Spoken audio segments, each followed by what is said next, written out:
Hey guys, it's me, Christy Lee. Sorry if I look a little rough lately. I'm not sure what's going on with this eyeball. I don't know, but I'm human, so I'm gonna look ugly sometimes. Flawed, I guess. So today's video is one that I briefly mentioned that I wanted to do in a video that I posted recently in reference to a comment that was made on one of my videos about depression. And there have been several comments made on that video that have made me want to do a response type video or a follow-up video, but I've been putting it off. I'm not really sure why I did or didn't want to do it, but I feel like maybe now I'm trying to get comfortable. I'm still sitting on this vacuum cleaner. It's not that great. I think maybe now would be a good time to kind of do this video, because yesterday we all learned that the lead singer of Linkin Park took his own life, and I believe his name was Chester Bennington. I didn't follow him, or I wasn't a fan of him. I didn't know his name. I know of Linkin Park. I grew up listening to their music, but I wasn't such a fan that I knew their names or anything like that. So it hasn't affected me on a,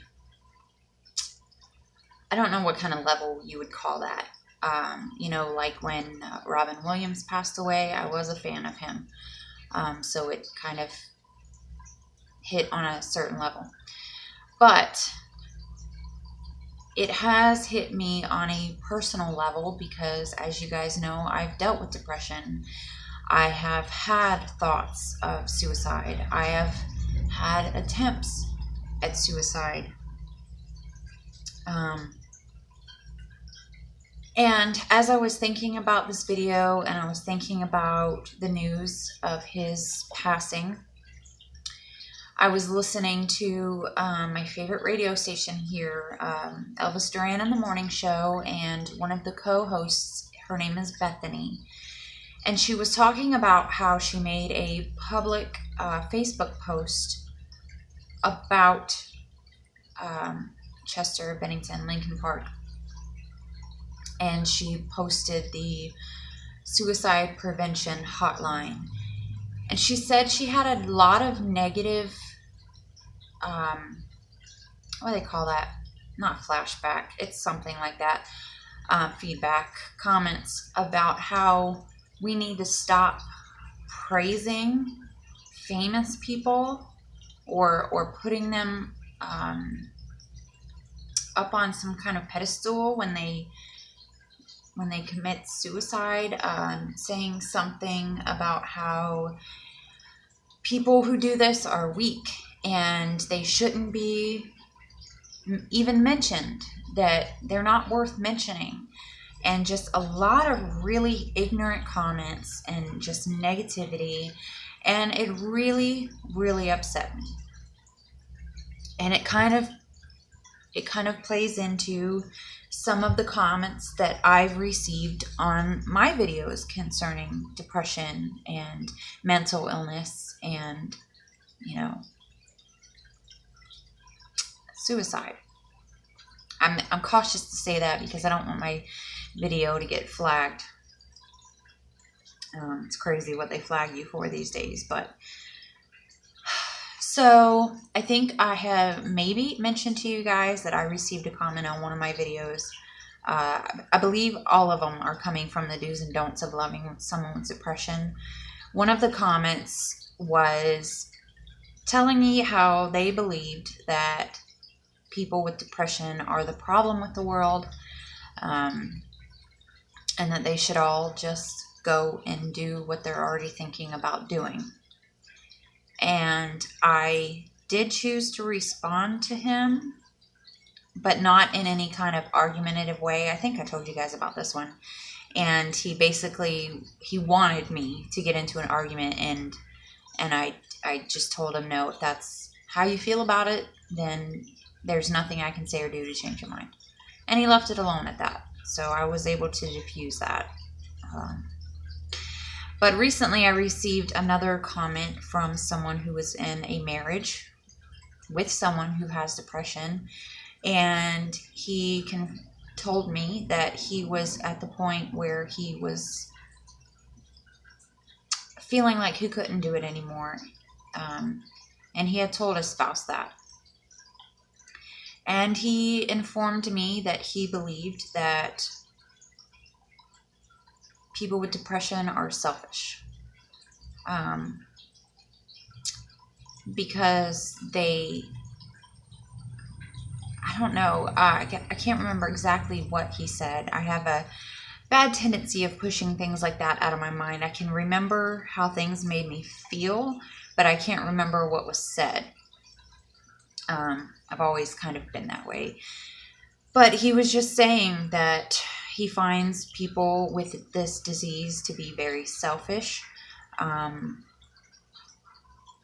guess because he feels like I don't know, I don't want to say the wrong thing and it not come off the way it's supposed to come.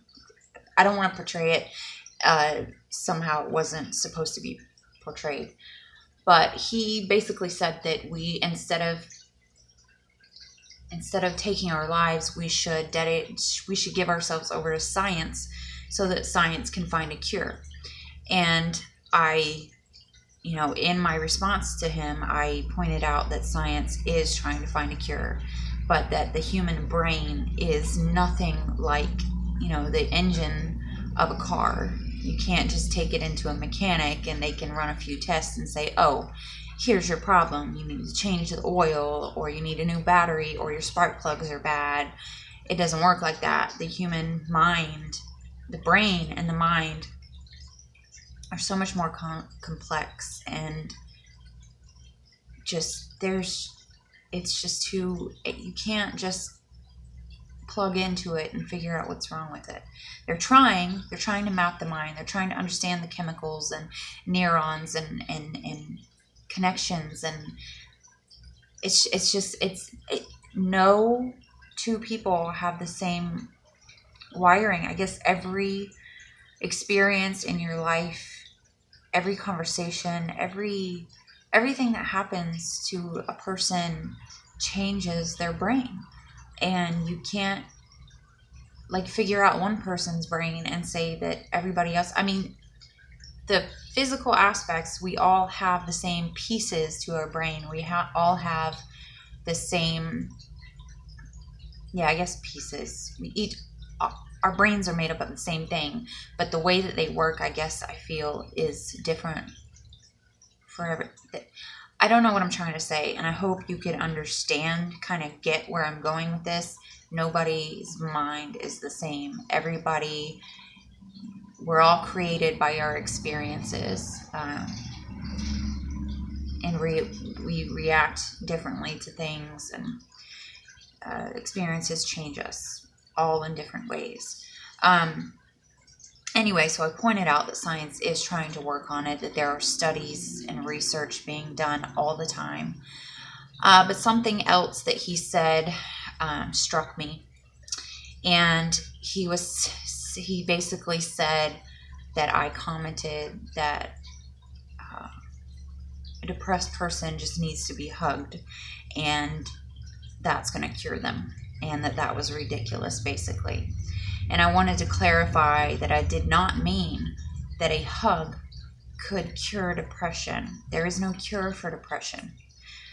What I meant was that if you are in a relationship with someone who is experiencing or going through depression,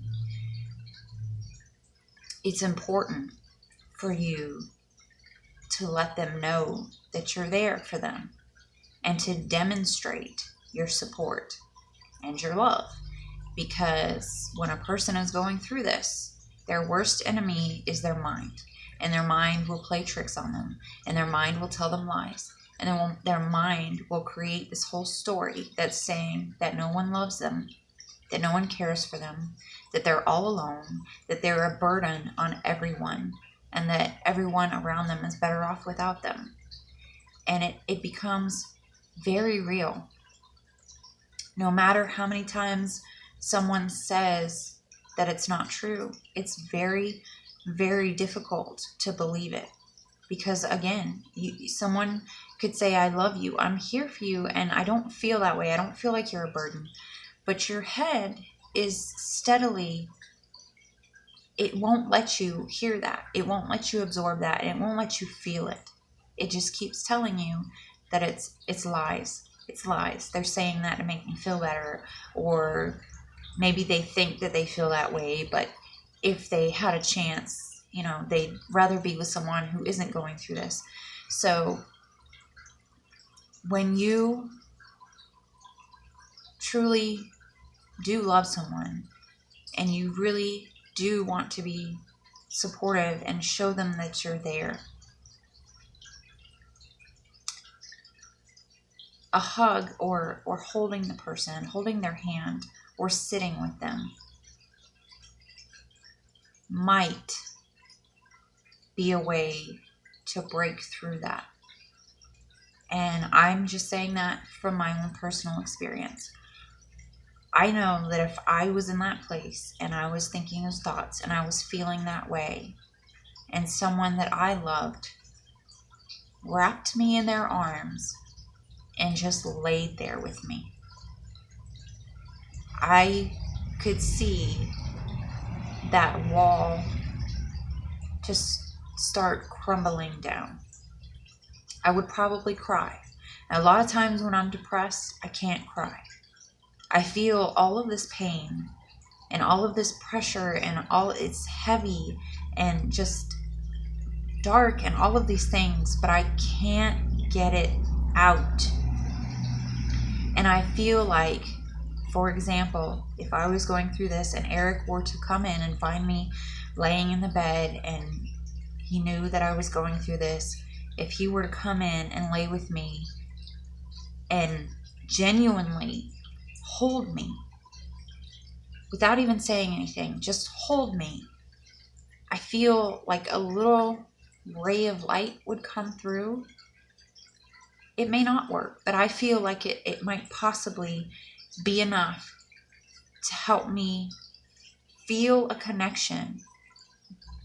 And it might be enough to allow that connection to start to break away the darkness and stop the lies. Because I think a lot of us don't realize how very important physical connection is, how important human connection is. I can't remember the guy's name, but in psychology we learned about the hierarchy of needs, and it's what? Food or nourishment, shelter, and love. And without any of those things, a person will die. They can't survive without those things. So I also heard somewhere or read somewhere that a hug, if you hold someone in a genuine hug, if you hug someone for like 10-15 seconds, it has the ability to decrease stress levels, lower blood pressure, release endorphins to create a sense of well-being and calmness. And I absolutely believe it. And I'm not talking about just a passerby hug, pat you on the back. I'm talking about when two people come together and they both want to form a connection with each other, and they hug, and they hold each other. And I don't know, have you ever felt that energy flowing between two bodies? Because I have. And it's an incredible feeling. And you can't feel it when you're both not there and fully connected. You can't. But when you are, it's an amazing feeling. And it is a very tangible feeling. So my point of the hugging someone with depression was not to say that you're going to cure their depression. They're always probably going to go through depression. They're going to have episodes. They're going to have days, weeks, months, maybe even years of downs, lows. It's a horrible disease and it can't be cured, but you can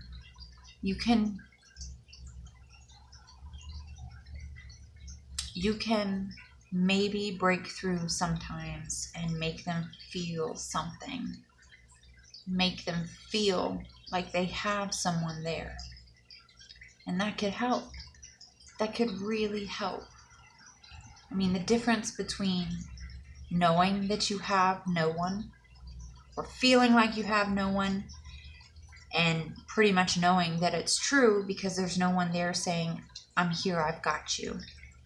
And thinking you have no one and having someone there saying, I'm here, I've got you.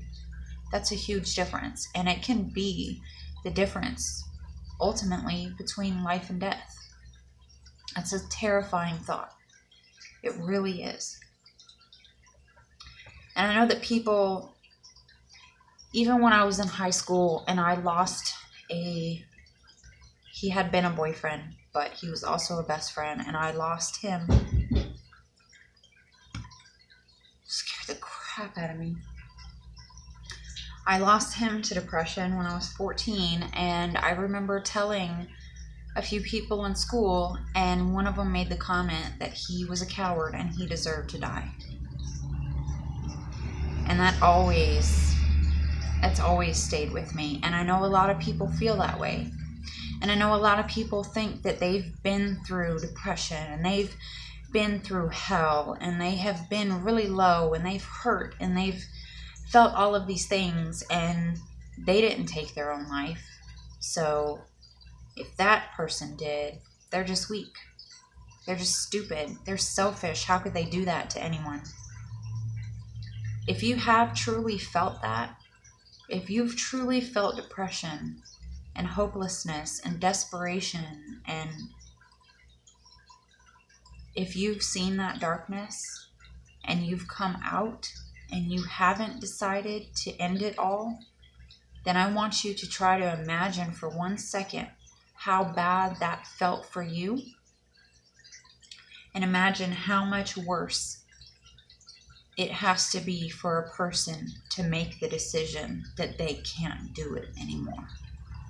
Because believe me, whatever you've been through, as much as it's hurt, as dark as it's been, if you didn't give up, if you didn't give in, I should say. No, I'm not even going to say it like that. For them to have reached a point where it was just too much, they were too tired, they lost all hope. All hope. It has to be worse than anything you've ever gone through. Anyway, I guess this video has been long enough and I've pretty much gotten out what I wanted to say. I'm incredibly thankful that my depression seems to have improved over the years. That's not to say that there aren't times where I feel myself hitting very close or rock bottom at times. Again, I won't lie and say that there hasn't been moments in the last even year, even 6 months, that I haven't felt like I can't take it anymore, because there has been.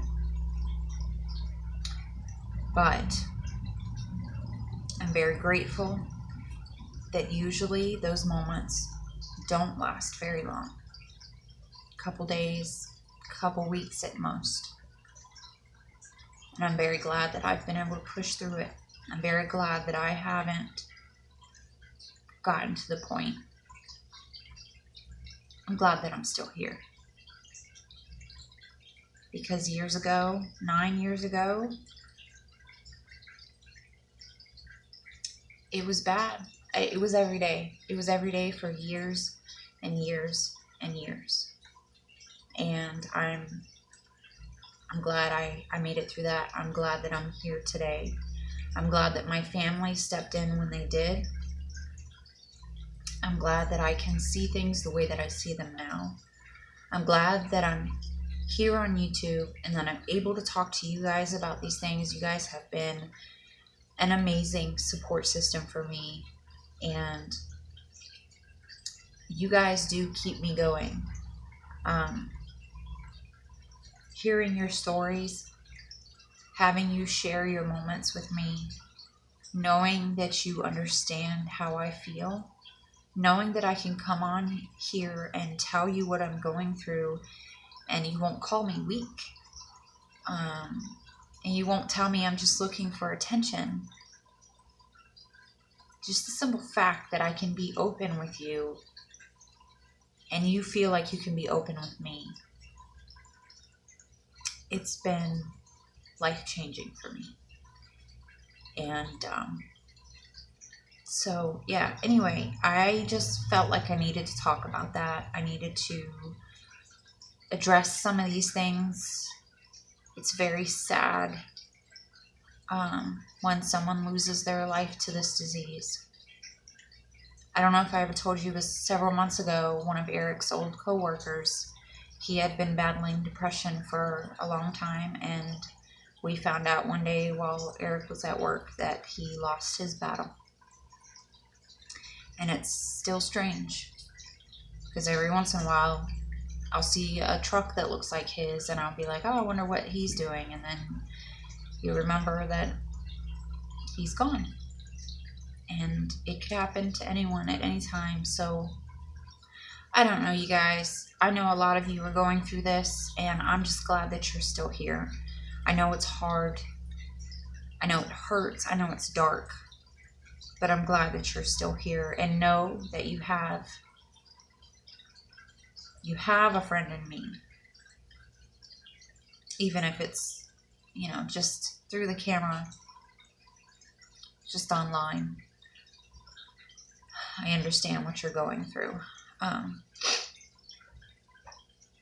All right, I'm going to go. Thank you guys so much for watching. I love you guys. Stay strong, and I will see you next time. Bye.